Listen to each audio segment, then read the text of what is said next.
Bonjour. Donc moi je vais vous présenter l'expérience du bassin minier Nord-Pas-de-Calais avec une entrée axée sur le changement d'image sur le territoire, avec une intervention que j'ai nommée bassin minier Nord-Pas-de-Calais, de la fermeture des mines à la reconnaissance par l'UNESCO, changement de regard sur un territoire. Donc présentation rapide du bassin minier, on est à l'extrême nord de la France, à la frontière belge. C'est un territoire très urbanisé qui fait à peu près 120 km d'est en ouest, 20 km du nord au sud, et qui est structuré par 4 grandes villes que sont Valenciennes, Douai, Lens et Béthune. C'est un territoire qui n'est pas administratif, c'est un territoire surtout dont les limites sont historiques, puisqu'il s'appuie sur les anciennes concessions minières. Donc, c'est un territoire dont le développement a été induit par près de 3 siècles d'industrie minière, avec des périodes plus ou moins intensives d'exploitation. On découvre le charbon en 1720 et on arrête l'exploitation en 1990. Donc, pour vous montrer l'ampleur de l'impact, l'ampleur de l'exploitation industrielle sur le territoire, vous voyez sur cette carte tous les petits points qui constituent tous les puits qui ont été creusés, qu'on a découvert au fur et à mesure des sondages, et qui, la mine étant une industrie consommatrice d'espace et une industrie de main-d'œuvre, a forcément impacté le territoire et le paysage du bassin minier. Donc quelques chiffres, c'est 600 puits foncés, et en souterrain, c'est à peu près 100 000 km de galeries. Donc là, vous voyez les concessions, le découpage du territoire en concessions qui étaient concédées à des compagnies minières qui exploitaient le charbon. Donc là, un zoom sur une concession juste pour vous montrer la naissance de l'urbanisme minier. À chaque puits creusé est associé un certain nombre d'équipements nécessaires pour l'exploitation, donc les fosses, les chevalements, les terris, les cavaliers qui sont les anciennes voies ferrées, les bureaux et surtout, comme c'est une industrie de main-d'œuvre, beaucoup de logements pour accueillir les ouvriers. Donc là, des photos actuelles, des photos aériennes qui montrent bien l'impact de cet héritage sur les paysages, et on voit bien les deux fonctions élémentaires de la production que sont les sites d'exploitation. Là, on le voit bien avec la fosse. Comme on creuse, il faut entreposer la terre quelque part, ce qui donne ces montagnes noires, les terris, tous les réseaux de voies ferrées, et puis très vite, au pied du puits, poussent d'énormes cités minières avec, là au cœur, les équipements sociaux, éducatifs, culturels, qui permettent d'encadrer le mineur et sa famille de la naissance à la mort. Donc voilà un petit zoom, on le voit bien sur un autre site. Donc l'impact, vous reproduisez ça à peu près sur le territoire d'est en ouest, vous avez vu les 600 puits. Donc vous imaginez l'impact que ça a sur ce territoire qui autrefois était essentiellement rural. Donc en 1968, on programme l'arrêt des mines et on les ferme progressivement jusqu'en 1990. La fermeture implique et laisse au territoire des séquelles physiques et sociales importantes. Donc qui alimente une image négative pour le territoire, que je n'ai pas besoin de revenir dessus, tous les clichés qu'on a sur ce territoire, il fait gris, les corons c'est des petites maisons toutes pareilles, c'est germinal quoi. Donc le changement d'image, c'est ce qui a permis la patrimonialisation des paysages miniers, et progressivement on est passé de l'utilisation de termes séquelles minières vers l'usage de termes comme héritage minier. On ne parle plus de paysage de friche, mais aujourd'hui on parle du bassin minier comme un paysage culturel. Et c'est un changement de regard qu'on observe de l'extérieur vers le territoire du bassin minier, mais qui est aussi important de l'intérieur des populations sur elles-mêmes. Donc il faut des leviers pour changer l'image d'un territoire, ce qui n'est pas évident, et je vais vous présenter quelques-uns sur le bassin minier qui ont été mis en œuvre. Donc la reconquête des friches, évidemment, puisqu'on a hérité de plus de 5000 hectares de friches, la mise en œuvre de projets de territoires structurants comme les schémas de Train verte et bleue, l'implantation du plus grand musée du Louvre sur une ancienne friche minière à Lens, la candidature à l'UNESCO,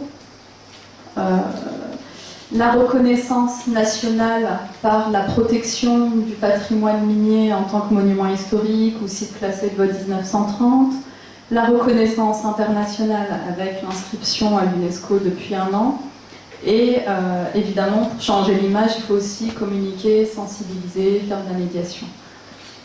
Et progressivement, au fil de ces actions, on commence à voir émerger des notions de paysage, patrimoine, quand on parle du bassin minier. Des notions qui, il y a 30-40 ans, étaient difficilement associables à ce territoire. Donc je vais reprendre chacune de ces actions. Donc la reconquête des friches, sans rentrer dans le détail, juste pour dire qu'il y a une action volontariste des pouvoirs publics pour requalifier les friches minières, et ça s'est traduit par des phases différentes, plusieurs phases qui correspondent à des modes de faire et des financements différents. Donc principalement, il y a eu la première phase qui est en 72, le fonds Girzum, qui est en fait un fonds de l'État que les communes minières ont réussi à les décrocher pour rénover principalement les cités minières. Donc on a hérité de 120 000 cités minières, donc il fallait refaire tout le réseau d'assainissement, les voiries, et aussi pour quelques opérations d'aménagement d'anciens sites miniers. Donc il y a eu ce fonds de l'État, et ensuite on a eu d'autres fonds publics dans les cadres des contrats de plan État-région, et aussi de l'argent de l'Europe via le FEDER. Donc progressivement, pendant ces 40 ans de reconquête des friches, l'émergence de la thématique du patrimoine comme un enjeu de valorisation pour le territoire devient important. Tout à l'heure, ce matin, on a dit en fait que quand est-ce que on devient patrimoine. Je pense qu'on devient patrimoine, ou la question du patrimoine se pose quand on est sur le point de disparaître. La prise en compte du patrimoine dans le bassin minier, elle a été effective quand, lors de la reconquête des friches, on a démoli beaucoup. Et il y a eu une prise de conscience à un moment. La première tentation, après 3 siècles d'une histoire qui est difficile, l'exploitation minière, c'est de tout effacer, de plus se rappeler de ses douleurs.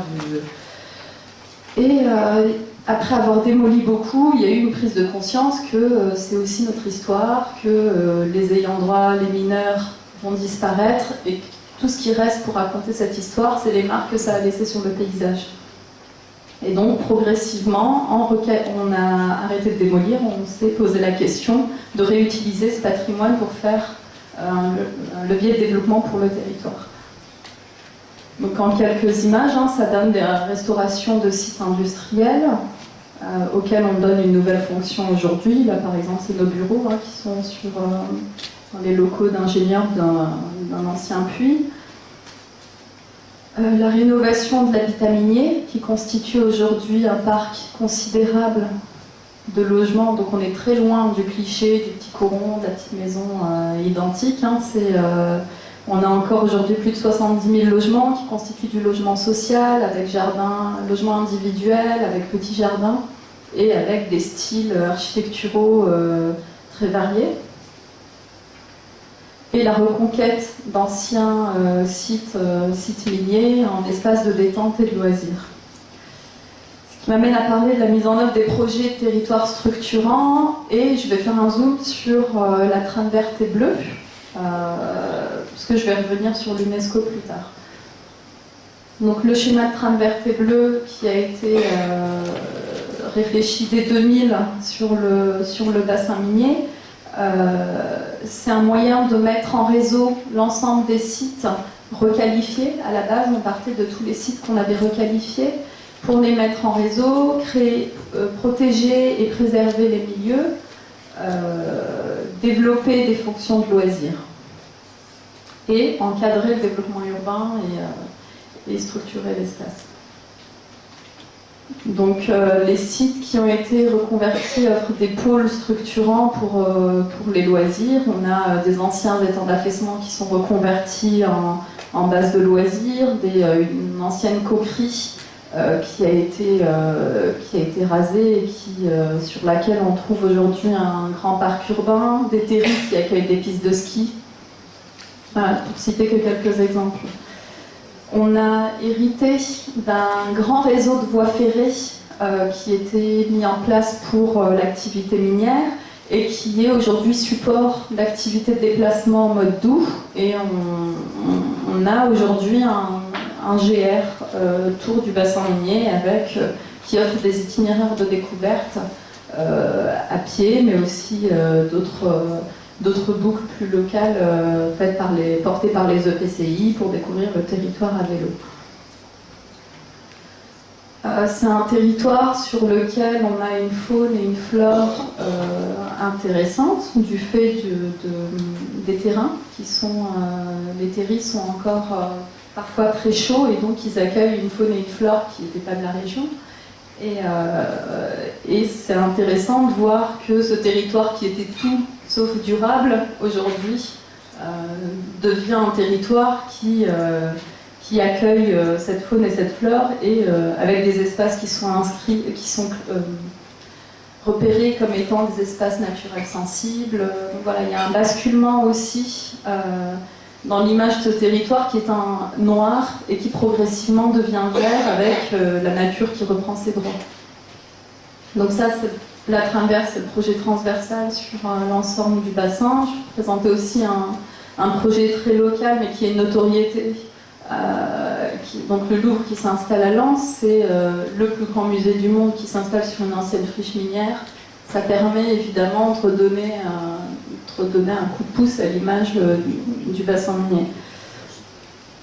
La reconnaissance nationale, je vais parler de la reconnaissance des sites miniers en tant que monuments historiques.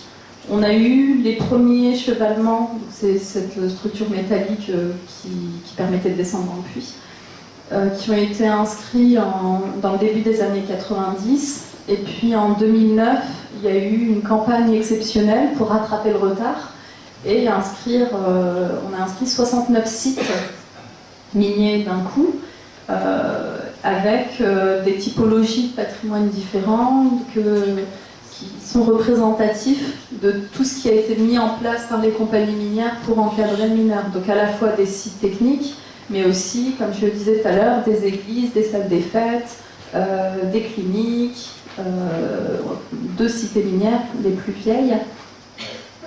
Donc le fait qu'on les protège veut bien dire qu'on leur donne de la valeur. Enfin, il y a une prise de conscience en protégeant ce patrimoine qu'il a une valeur et qu'on doit le garder et le transmettre. Et on travaille actuellement sur l'équivalent, mais pour le patrimoine naturel, sur un projet de site classé de la chaîne des terris. On a à peu près 80 terris d'est en ouest. Donc on est un territoire plat, donc les terris, ça marque bien le paysage.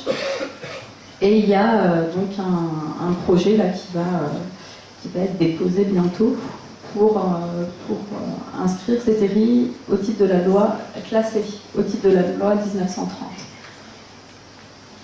Donc, la reconnaissance internationale, qui est la plus belle, on a été inscrit à l'UNESCO le 30 juin 2012 sur la liste du patrimoine mondial au titre de paysage culturel évolutif.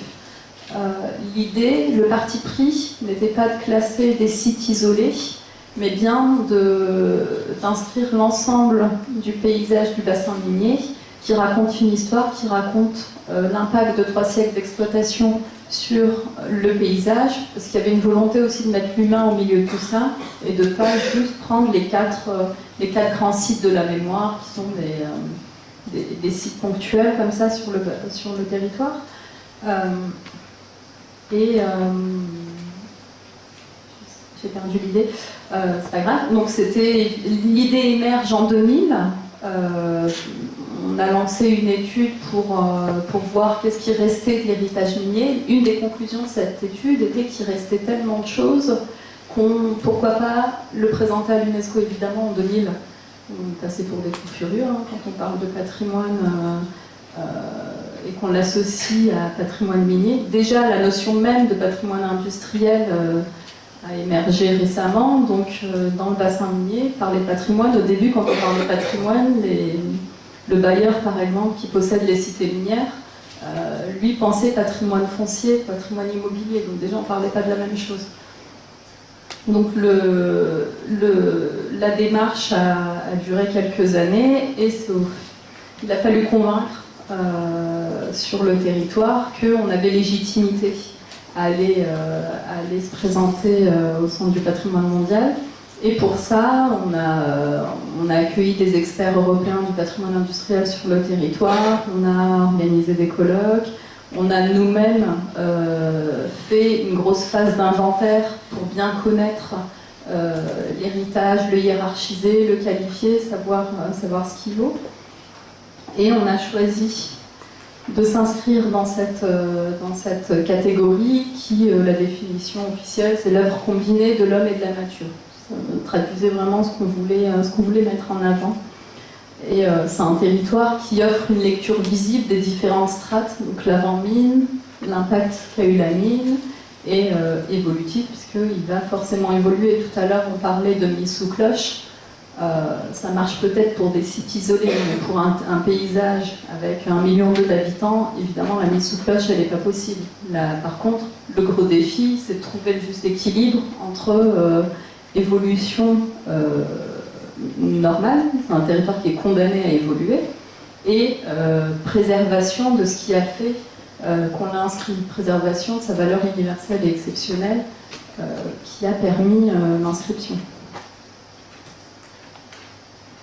Donc c'est un paysage, là encore, loin des clichés, hein, c'est un territoire plat, mais qui offre des facettes différentes. La mine n'a pas eu un impact qui a été le même d'est en ouest. On a des territoires qui sont encore aujourd'hui très agricoles, on a des territoires qui sont très urbains. On a un massif forestier, donc la mine, soit la mine à la campagne, la mine en lisière de forêt, ce qui offre aujourd'hui des paysages très différents au sein du bassin minier. Et c'est pour ça qu'on a voulu prendre l'ensemble du territoire dans le périmètre proposé. Enfin, l'ensemble. On n'a pas tout pris, mais le périmètre reprend un peu de toutes ces facettes. Là, je me suis permis de prendre une citation de Jean-François Caron, qui est l'élu qui, dès le départ, a cru en cette idée et s'est saisi du dossier dès 2000 et qui, au Comité du patrimoine mondial en 2012, a, dans son discours, dit cette phrase que je vais vous lire. « Ici, les paysages ne sont pas faits de granit rose, de mer limpide, de sommets aux neiges éternelles. Ici, l'homme a creusé, extrait, construit des montagnes, et l'idée même que l'histoire des minères vaut celle des rois change tout. » Ça résume assez bien mon intervention. Il y a des territoires où le patrimoine, c'est une évidence. Pas chez nous. Le patrimoine, le paysage, c'est pas une évidence. Le paysage, pour tout à chacun, c'est ce qui est beau. Enfin, chez nous, la notion de paysage, il a fallu quand même beaucoup d'imagination pour la mettre en face de bassin minier. Et donc le fait qu'on soit reconnu était une belle reconnaissance pour ce territoire. Et comme c'est pas une évidence, il a fallu communiquer et sensibiliser. Donc il y a eu une forte mobilisation politique autour du projet structurant qui était la candidature à l'UNESCO, mais aussi mobilisation technique. En travaillant avec tous les acteurs du territoire, il fallait convaincre et que chacun s'approprie ces notions. Voilà, tout à l'heure je vous parlais de colloques et de séminaires d'experts pour voir si on était crédible, si toutes les questions qu'on se posait, qu'on présentait étaient crédibles. Donc, sensibilisation auprès de la population. Dans le cadre de la candidature, il y a eu des clubs et des ateliers qui ont été créés un peu partout sur le territoire, que ce soit dans des lycées, dans des associations, pour être des relais auprès de la population. Puis il y a la presse qui est importante et et qui a changé aussi beaucoup de regards sur le bassin minier. Après l'inscription, ça faisait du bien d'entendre parler du bassin minier autrement que par des faits divers ou par un de séquelles. Et ça, c'est ce qui touche la population. Ça redonne une fierté aux gens qui vivent dans ce territoire. Donc les publications, les expositions, donc tout ça a été fait évidemment au fur et à mesure du processus d'inscription pour contribuer toujours à cette sensibilisation. Voilà. Et il y a une manière de communiquer qui est importante aussi, c'est l'événementiel. L'événementiel culturel avec des festivals de musique ou résidences d'artistes sur des sites industriels. Et en lien étroit avec le schéma de trame verte et bleue, de l'événementiel sportif, parce qu'on organise un raid bassin minier qui se tient ce week-end d'ailleurs, pour les sportifs. Et l'idée, notre vocation n'est pas d'organiser des événements sportifs, mais l'idée c'était de faire découvrir le territoire d'une manière originale à un public qui n'est pas forcément là pour découvrir le patrimoine. Et on y associait souvent des épreuves patrimoniales. Et le public est plutôt ravi. Et ce qui ressort, c'est souvent qu'on est agréablement surpris. Les gens s'attendent à un territoire encore très noir et ils découvrent des sites de nature totalement reconvertis et très propices à l'accueil de sports de nature. Donc les enjeux de ce changement d'image et de la patrimonialisation, je l'ai dit à plusieurs reprises, mais le premier, c'est quand même de redonner de la fierté aux habitants. Restaurer le patrimoine et les paysages miniers, ça c'est important puisque la candidature, c'était pas une fin en soi. Obtenir le label UNESCO, chez nous, c'était pas une fin en soi. C'était pour nous un cheval de Troie pour faire de la qualité sur le paysage. Être inscrit ou avoir... on a des comptes à rendre aujourd'hui qui, sur le terrain, nous permettent de niveler les projets d'aménagement vers le haut. Jusqu'ici, quand on n'a aucune valeur qui a collé à un territoire, on peut se permettre de tout faire. Aujourd'hui, la protection est considérée comme une contrainte pour beaucoup. Nous, on y voit un garde-fou, surtout, pour faire de la qualité urbaine. Dans le but, évidemment, d'améliorer le cadre de vie des habitants, d'améliorer l'attractivité du territoire et créer une destination touristique. Bien que ce ne soit pas l'objectif premier de ce classement, vous imaginez bien aussi qu'on ne risque pas un afflux de touristes aujourd'hui. Si tout à l'heure, quelqu'un a dit on est loin du mont Fuji, même si c'est des pyramides, c'est pas encore la même réalité. Mais tout à l'heure, pareil, un intervenant a dit qu'en zoomant sur des sites, on prenait le risque de ne pas regarder ce qu'il y avait autour. Enfin, chez nous, c'est un peu l'inverse. On regardait ce qu'il y avait autour, mais on ne s'arrêtait jamais sur nous, on traversait.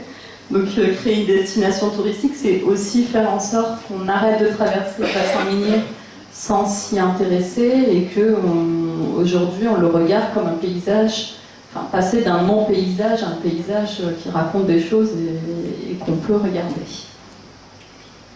Voilà, merci.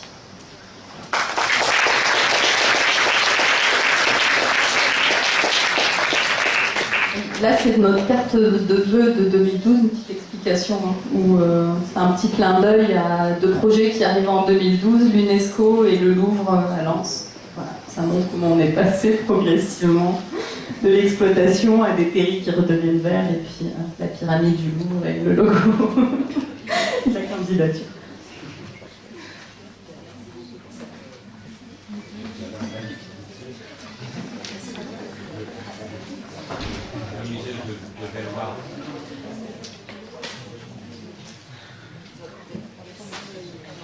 Cette présentation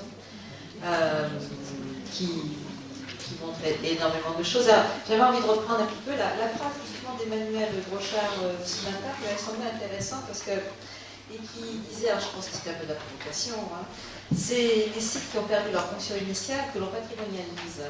Et je retrouve de ça ici. Je pense qu'on va le retrouver aussi par rapport à l'estuaire. C'est tout à fait notre cas. Alors, c'est un territoire qui est très grand, on va le voir aussi pour la mission Val-de-Loire, ce sont des territoires qui sont très très vastes, qui regroupent là aussi beaucoup de collectivités.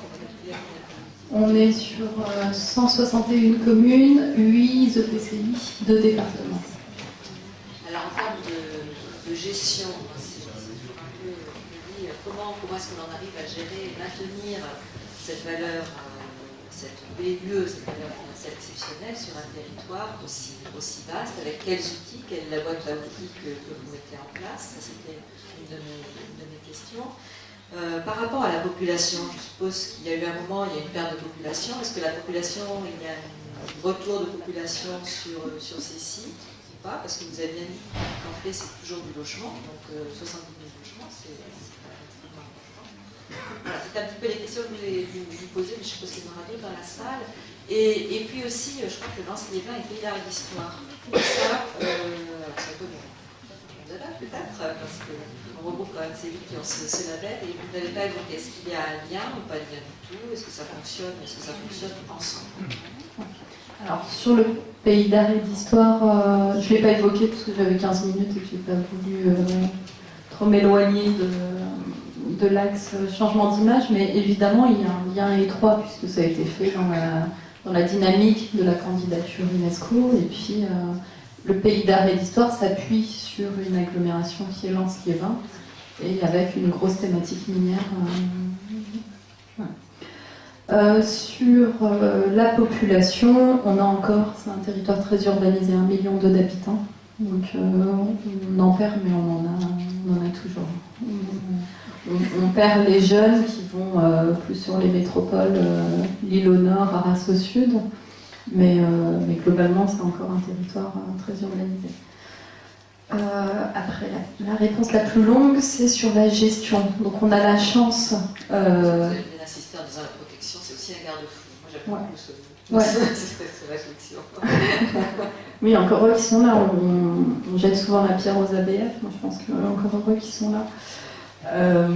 On a la chance sur notre territoire. En fait, je travaille pour la mission Bassin Minier, qui est une structure atypique qui a été créée pour ce territoire-là, dans le cadre d'un contrat de plan État-région 2000-2006.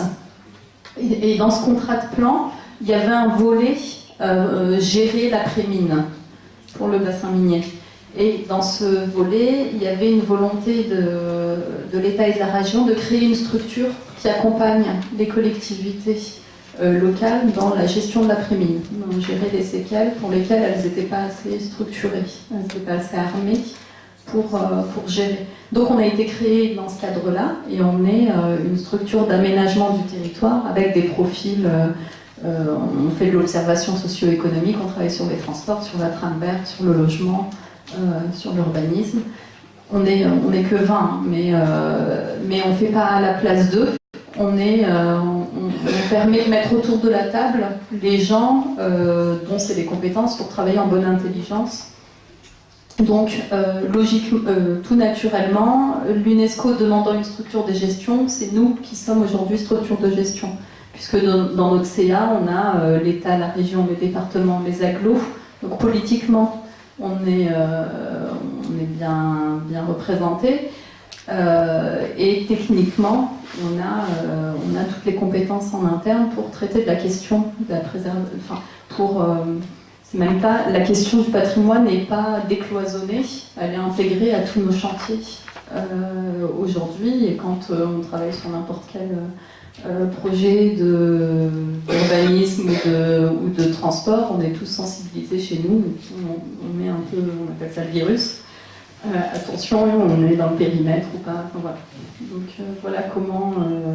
Mais c'est pas, je dis ça, ça a l'air simple au quotidien, c'est pas évident évidemment. Entre tous les gens qui sont contents qu'on soit inscrits aujourd'hui, qui pendant 14 ans, pendant les 13 ans du montage du dossier, nous prenaient pour des fous et qui ont toujours cru une fois qu'on était inscrits, tous ces gens-là aujourd'hui, la réalité, c'est quand même une contrainte. Voilà, il faut réussir à leur dire qu'il y a une contrepartie à la reconnaissance internationale. Une ou deux questions?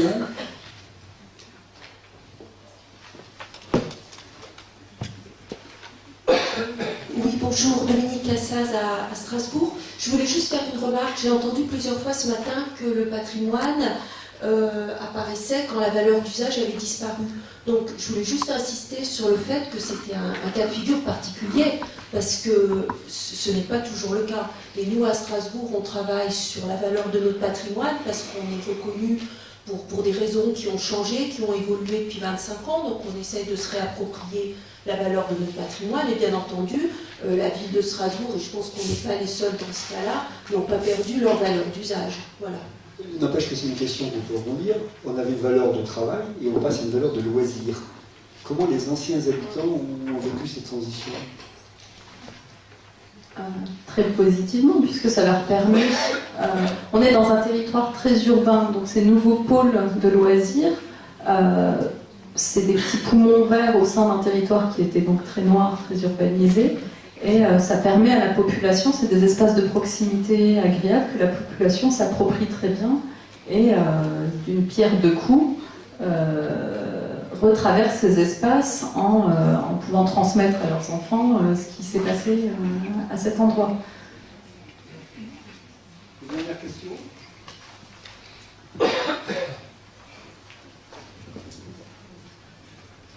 Je voulais faire de la publicité pour le centre minier de Louarde, puisque Madame Baptiste n'était de ne pas le citer. J'invite tout le monde à aller du côté de Douai et visiter ce centre minier, où là, précisément, à l'heure actuelle, c'est des anciens mineurs qui jouent le rôle de guide de ce centre minier, et c'est très passionnant. Donc voilà, je voulais surtout féliciter cette réalisation exemplaire. Bien, petite question rapide, et on passe...